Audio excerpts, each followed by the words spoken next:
All right, good morning, everyone, and welcome to MACROACE with your host Tony. Going through non-farm payrolls, got a little bit of quite a bit of prep to go through, so let's get into it. All right, so first of all, let's go through what non-farm payrolls is all about.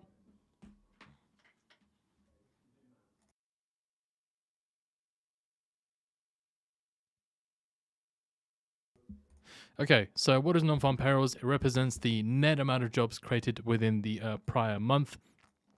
And then you also have the household survey, which is where the unemployment rate figure is derived from. So the household survey is the unemployment rate, and the establishment survey is where the headline figure for non-farm payrolls is taken from. So that surveys 666,000 corporate and government work sites. Then if we're looking at how it affects the markets, with the currency market, usually with a stronger than expected jobs data reading, the currency will appreciate.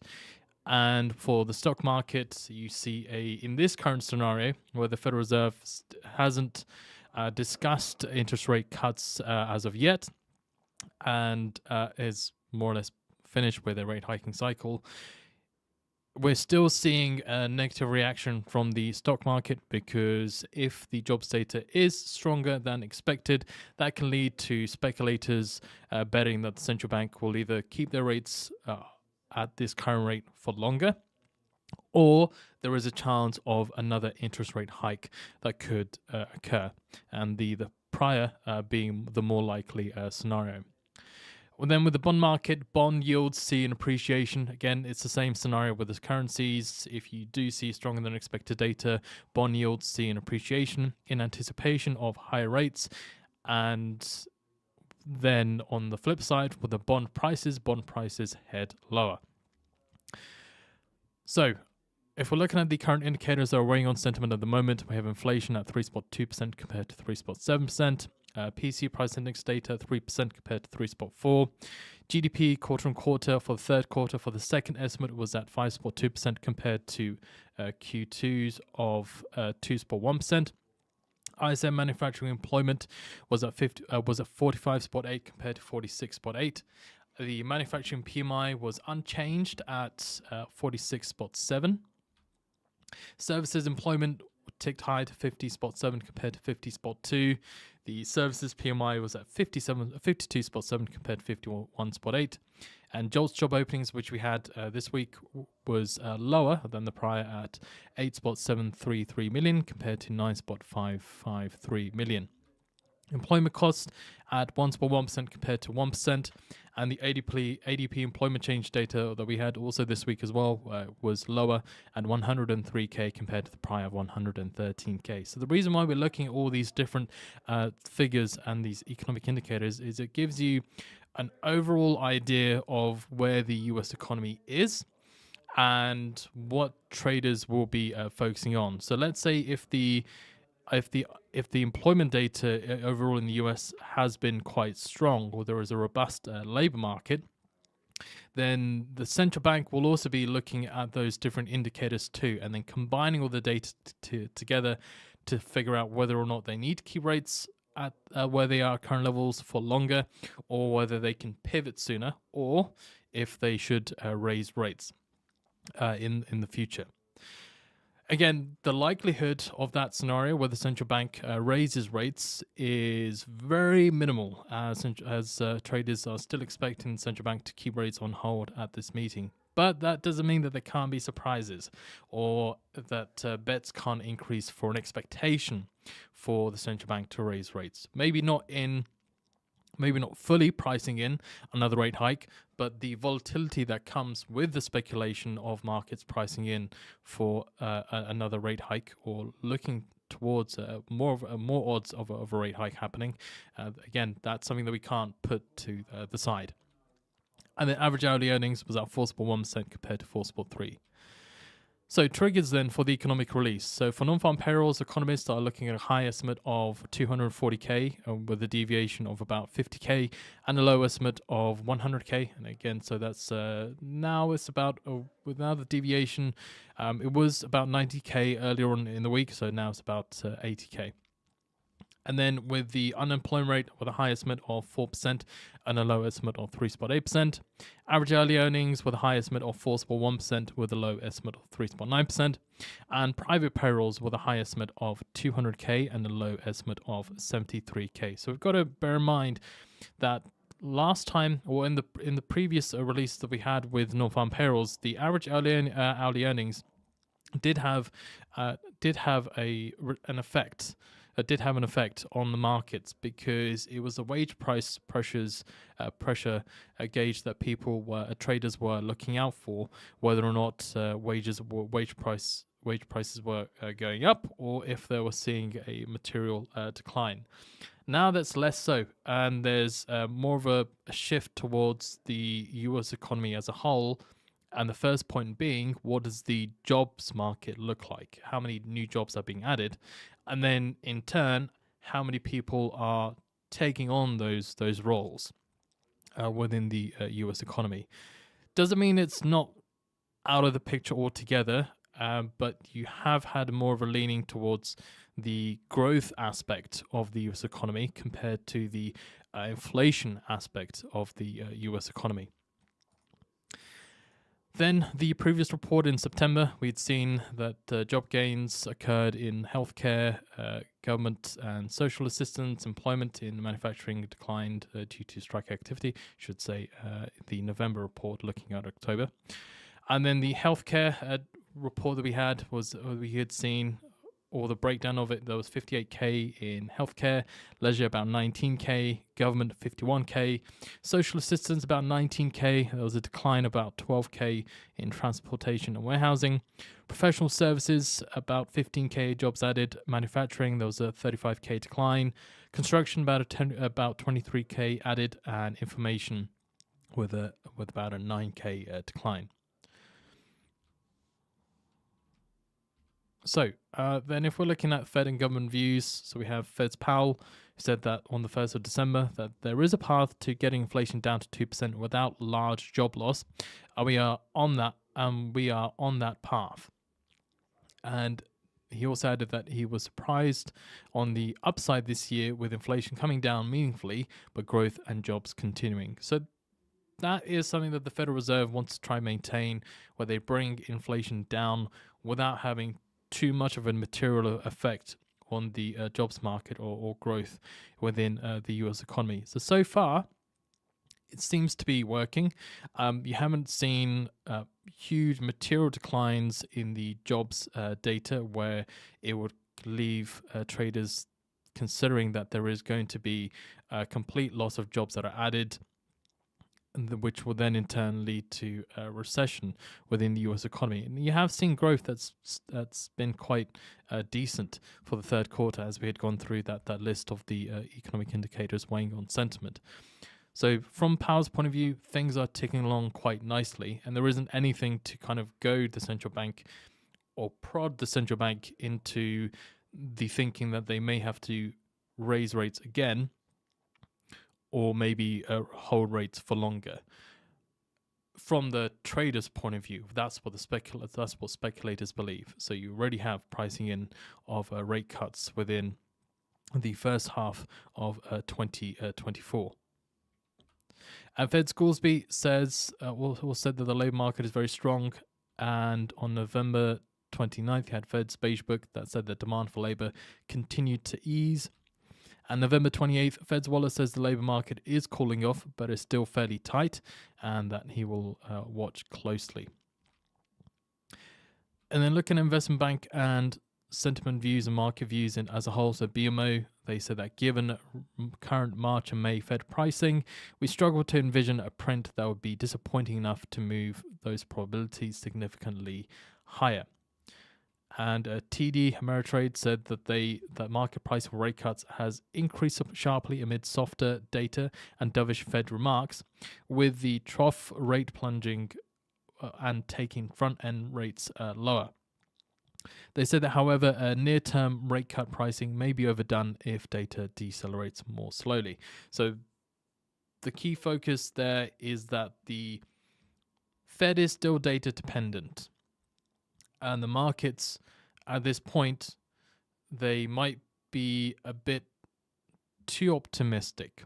If the data, they might be too optimistic about a rate cut for early next year, and that there may still be some surprises that could put the Federal Reserve off from pivoting earlier than what traders might have been expecting.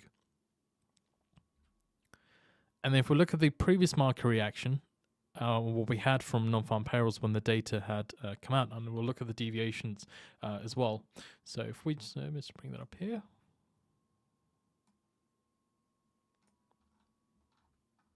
So the last round that we had with non-farm payrolls, there was about a 30k deviation with the headline figure. The unemployment rate did tick down as well. And then we had also seen some decent data. We had also seen a decline in the US private payrolls data as well.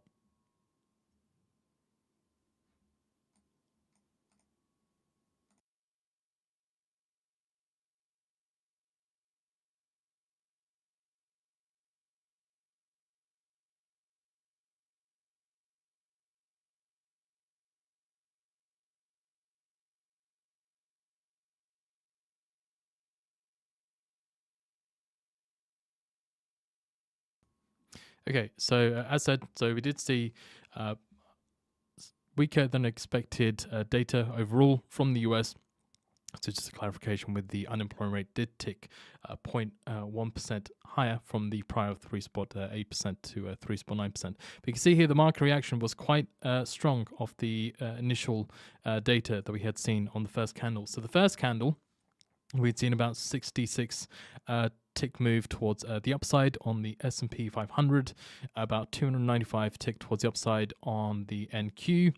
But if we look at if we compare it to other bits of data in the past that we've seen from non-farm payrolls, if I just bring this up here, you can see that there is it was much weaker compared to what we have seen, what we had seen the previous round in October on the 6th. So here you'd seen about 166k deviation on the headline figure, and this, more or less, as 160 tick move towards the downside of the S&P. So what I'm saying is the deviation last time round of about 30k was still had created a decent market reaction, but in order to get a stronger market reaction, you would be looking for something much higher than that. So if we do have traders that are looking for about a 240k deviation, excuse me, if we're looking at that high estimate of 240k, then you'd probably would look for the data to either just meet that or go beyond the 240k for the high point. For the high estimate, to see weakening or significant weakening from the S&P 500 and significant strengthening from the dollar. And on the flip side, if economists are looking at a 100k deviation, 100k as the low estimate or the low estimate figure, then again you'd either look for it to be you look for a much bigger deviation on both sides. So you could get, let's say, if the figure came in at 90k, then that would cause a lot of concern, not only for the traders about the economy, but then that could also cause more concern for the Federal Reserve. Now, what that means is if you do get a more anemic or weaker than expected figure for non-farm payrolls that blasts past that goes below 100k for non-farm, traders could then think that the central bank may pivot sooner rather than later. So that could potentially provide a stronger bullish reaction from the US stock indexes and a much weaker reaction from and a much bigger downside movement on the dollar instead. If traders start to price in the expectation of a rate cut to happen sooner rather than later. So that's one thing to bear in mind with this scenario, with different scenarios that you could have. If you do see jobs data that goes beyond 240k for this round, then you have the inverse that would occur. You would see a much stronger reaction from the dollar, and the S&P 500 would see a potentially stronger movement towards the downside instead. But that's not to say that the other bits of data like private payrolls or the unemployment rate data couldn't, if depending on what the figure is, if it were to be higher or lower, if there was a difference between the non-farm headline data and the private payrolls data, the private payrolls data could moderate the market reaction if you do get the inverse that occurs. So if you have a positive payrolls figure for non-farm and then a negative private payrolls figure. That's also another thing that we have to take into consideration, is the risk of other bits of data that could moderate the market reaction as a whole, with the other bits of data, with, as I said, with private payrolls or the unemployment rate, that could do that.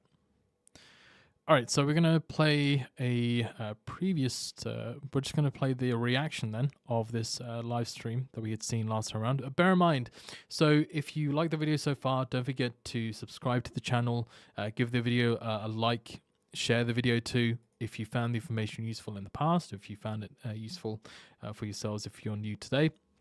But if you wanted to get access to the deviation and ranges Google Sheet, then all you got to do is subscribe to the MACROACE mailing list here, and you get this completely free.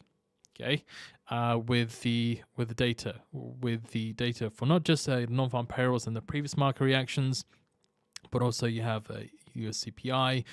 We also have the FMC rate decision, which we have next week, alongside the ECB interest rate decision and the Bank of England. And then we'll also have, the following week after that, then you get the Bank of Japan on Monday night.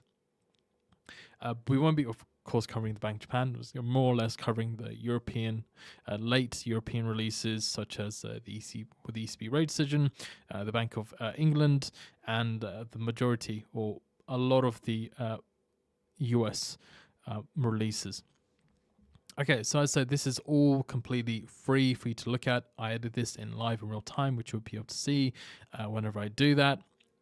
And just to kind of make things clear for you as to how this works. If I were to look at non-farm payrolls, so this figure here, hopefully you can see that, which I've highlighted. This figure here shows you the initial market reaction going to the wick of the candle. The figure in black brackets here shows you the market reaction 10 minutes after the release has occurred, okay, going to the end of the candle. And then in the blue brackets here is the market reaction 30 minutes onwards. So we did have users requesting, hey, can we get like a longer time frame for market reaction? Usually the market reaction happens and then for about 10 or 15 minutes you get the moves, or maybe even less than that, depending what the deviation is, and then whoosh, it's gone. But sometimes you can have bits of data where the sentiment just carries the market move and you don't get back to the prior levels prior to the release for maybe a while. I mean, we've probably already gone past that anyway. If we remember earlier on in the year where we had that nice bit of data, where with inflation data, where it would little deviations would occur, and the markets would the stock market would either stay down for 5 days or so until you had the next release that would either cause the inverse reaction to happen. But now we're towards the end of that cycle with the Federal Reserve. Things have moderated quite a bit, and you can see that in the past too. If we scroll back up. So you can see where you'd have market reactions where you'd get at least about a 6K deviation, or maybe not even that much of a deviation, to be honest, and you'd get strong market reactions that would occur. And then over time, that kind of moderates and gets weaker and weaker as the Federal Reserve reaches their target for inflation and hopes that the job market doesn't overheat. Okay, so that is the deviations sheet there. So let's get out of that. If we look at the video, let's have a little look.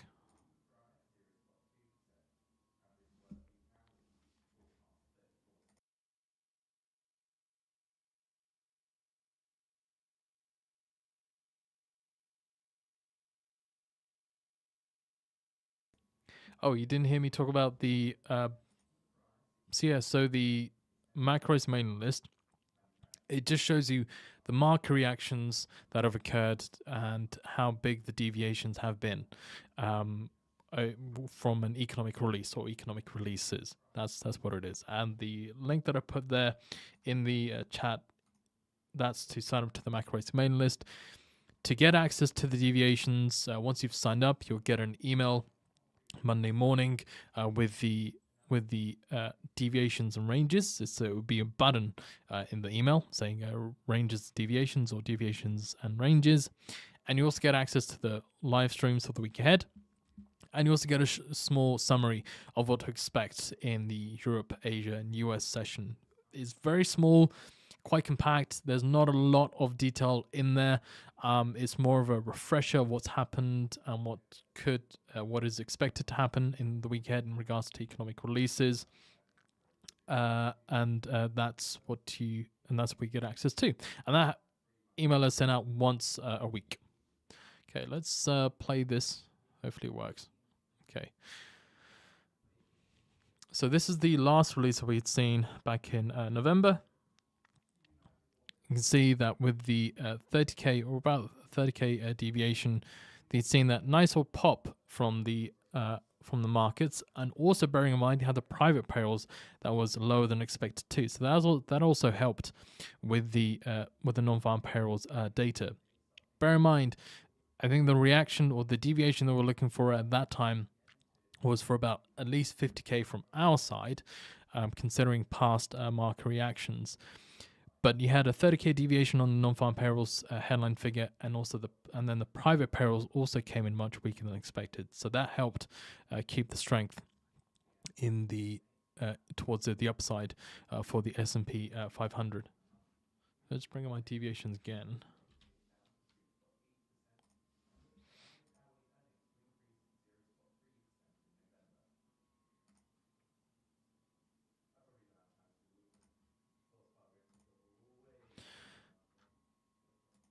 So yeah, with the last reaction we had last time around for non-farm payrolls, you can see that even after 10 minutes, there wasn't a pullback as such. It continued to move higher. So in the initial market reaction, you'd seen 66 ticks towards the upside. After 10 minutes of trading, it was still up, but this time by 74 ticks. So there was still some movement towards the upside for the S&P 500. And even after 30 minutes of trading, it was still up by 94 ticks on the S&P 500. So that's just something to be aware of with the last market reaction that we had. Okay. But that's not to say that that's going to happen all the time. The previous reaction on October 6th, when you had a 160 tick move towards the downside on the S&P of the more positive than expected data, after about 10 minutes of trading, it did pull back some of its initial losses from 160 ticks to 143 ticks down after 10 minutes of trading. So yeah, that was the last market reaction there. Let's kind of skip ahead, see where we were.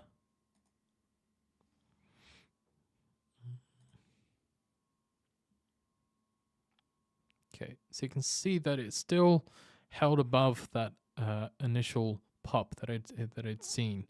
That was on the NQ there, and the dollar still remained down for a while. Even Bitcoin had a nice move towards the upside as well.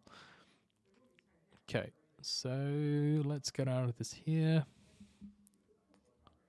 get out of that. Let's go to our site feed.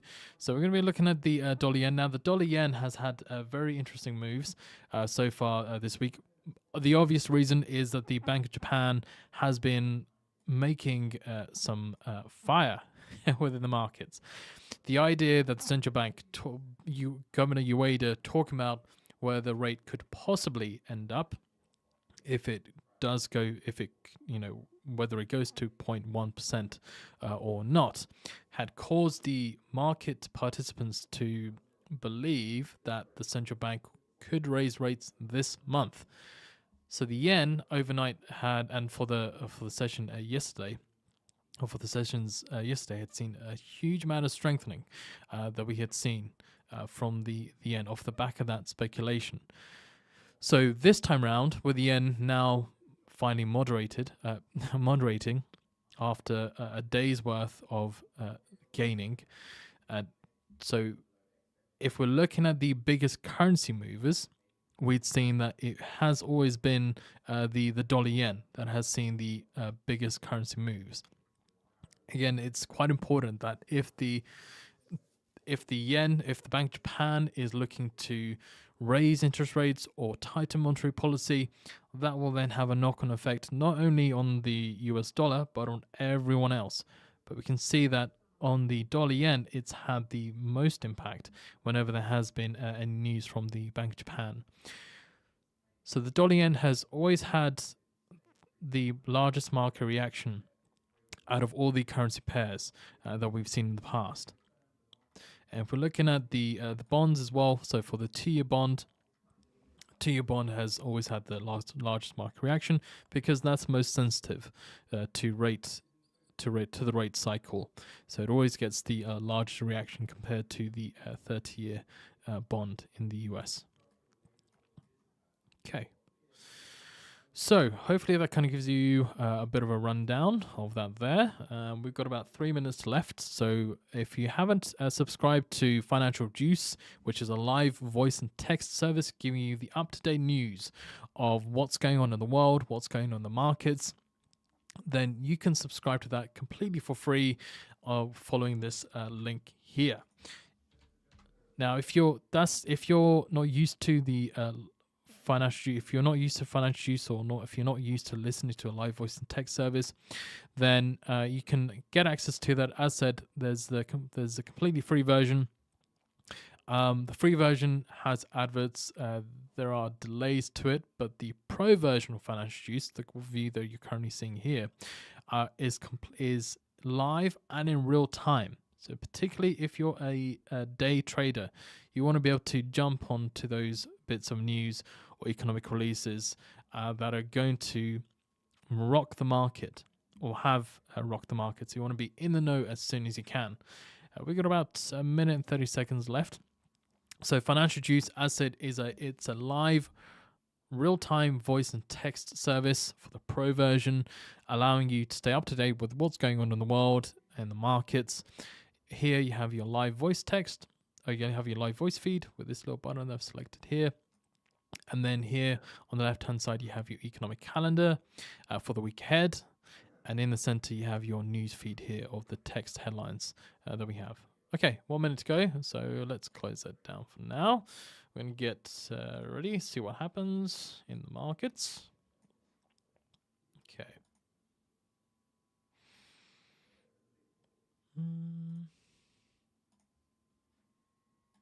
Let's get TICKSTRIKE up and running.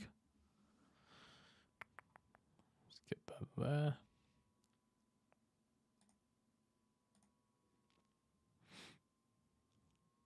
Okay.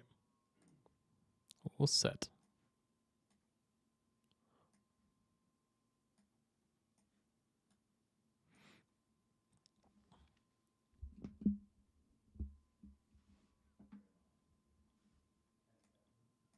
Okay, 10 seconds. Right, I'm going to go silent, guys.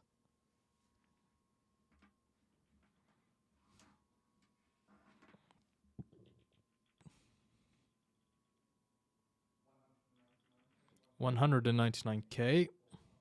It's 199K. That's 199K. That's higher than forecast 183K. Okay, downside in the stock market there, in the S&P, upside on the dollar. Okay, let's go.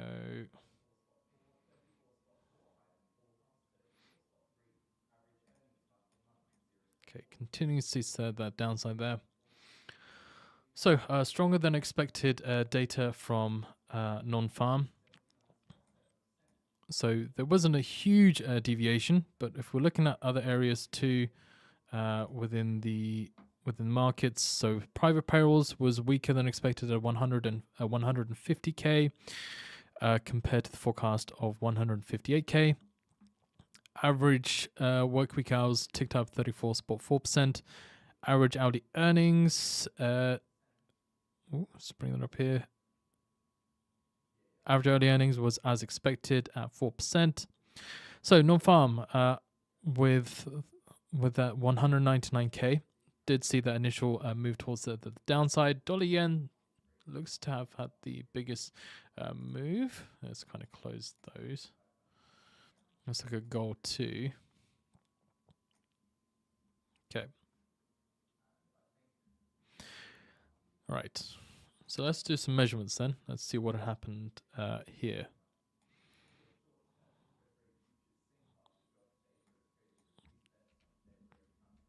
Okay, let's see what the dollar yen did. That's about 80 pips towards the upside on the dollar yen. That's a lot. Jeez. Jeez Louise. 80 pips up. Let's have a look at the S&P. Let's see, initial downside movement 74 ticks towards the downside. Yeah, of course there was initial whipsaw that had occurred just before the data had come out. Let's also have a look. What else we got? Let's look at gold as well.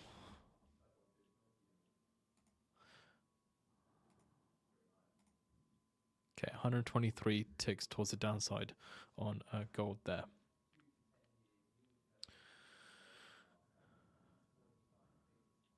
Okay, so if you're not, oh yeah, of course, also looking at the unemployment rate ticking down to 3.7%.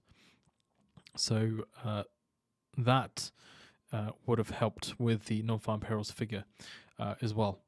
So the non-farm payrolls figure didn't see that much of a deviation, but you had, as I said, the unemployment rate ticked lower. Private payrolls didn't see that much of a deviation. And manufacturing payrolls, again, not that much of a deviation either.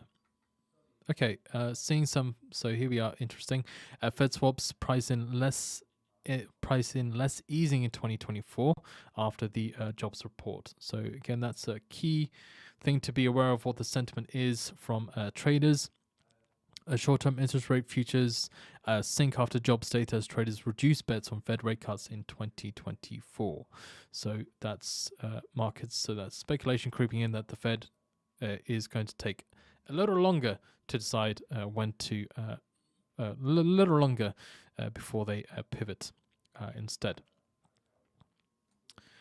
Okay, what else do we have? The bond market. Let's take a look at you. See what you got.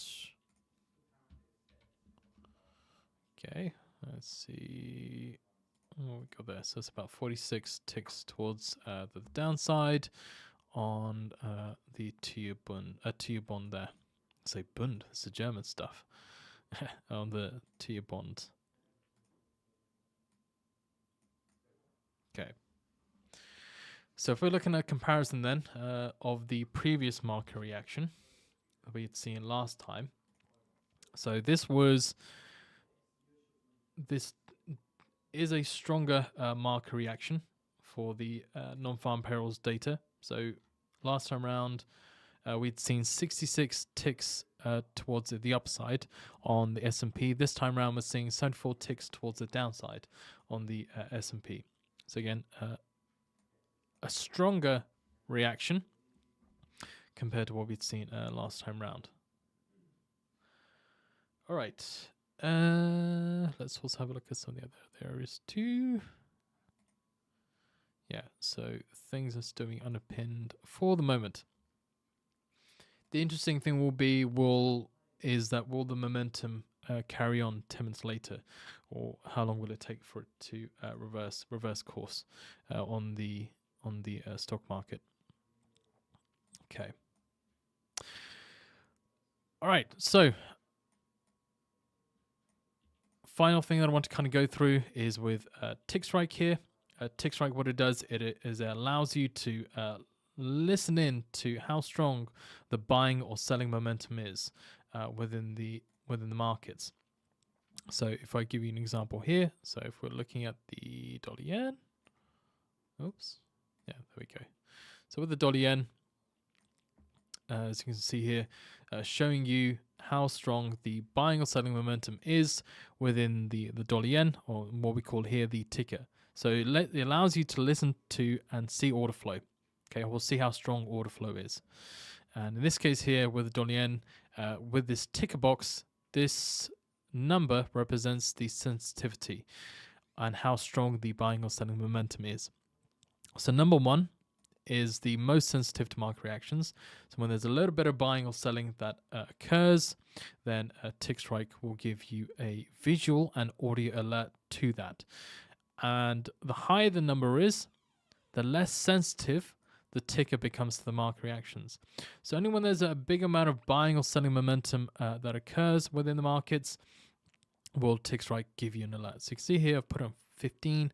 15 is the least sensitive to market reactions, and only when there's a big amount of buying or selling momentum will TICKSTRIKE then give you a visual or audio alert to it. Okay, so you can, of course, you can kind of chop and change with what sensitivity you want TICKSTRIKE to be on, whatever works for you, whether it be a higher or lower sensitivity. And that's what you get with the full version, the pro version of TICKSTRIKE. So it's just, I mean, it's not just only for the Forex market, but you can also look at the futures, stock market, and also crypto, as well as as the internals, so like your VIX index or your ADD as well, all in one place. So it's quite nice to be able to have that there. So this tool made for day traders, so you can manage your risk, capitalize on potential trades that could appear within the markets. That you can have a little play with there. Now, so there is a 7-day free trial of TICKSTRIKE, which you can have a little play with, which is here, the link. So that's there.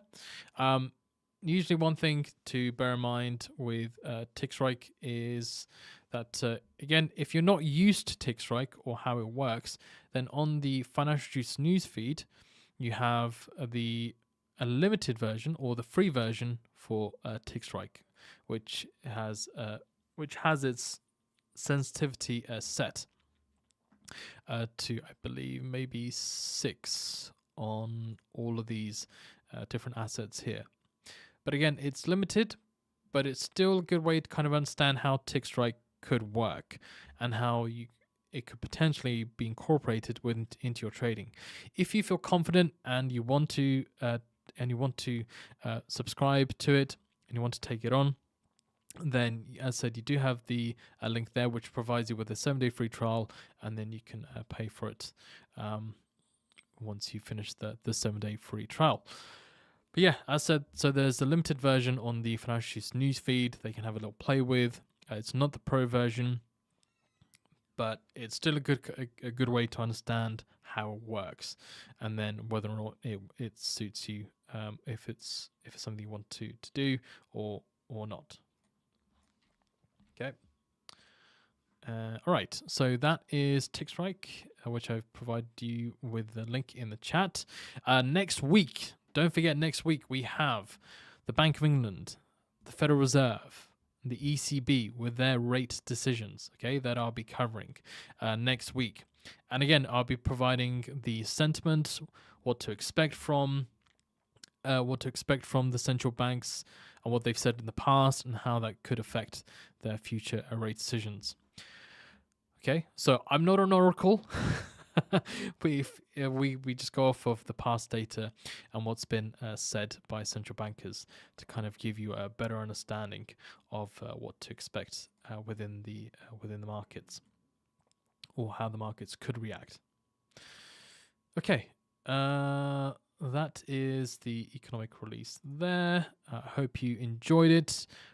Remember, if you sign up to the MACROACE mailing list, I'll be sending out an email on Monday morning, which you'll then get access to the deviations, which is completely free, but you have to sign up to the MACROACE mailing list to be able to get access to it. And you get the links to the upcoming live streams as well, what to expect for the week ahead. Again, very short and precise. There's not a lot of detail in it. Acts as more of a refresher, unless there's a topic that I want to discuss. Like I discussed this at the beginning of the week, which was gold. Gold had a lovely market open on from Asia in bets off the back of sentiment that the central bank in the Fed is more or less done with the rate hiking cycle and that they will cut rates sooner rather than later. All right, thank you very much, ladies and gents. Have a lovely Friday. I will see you guys next week.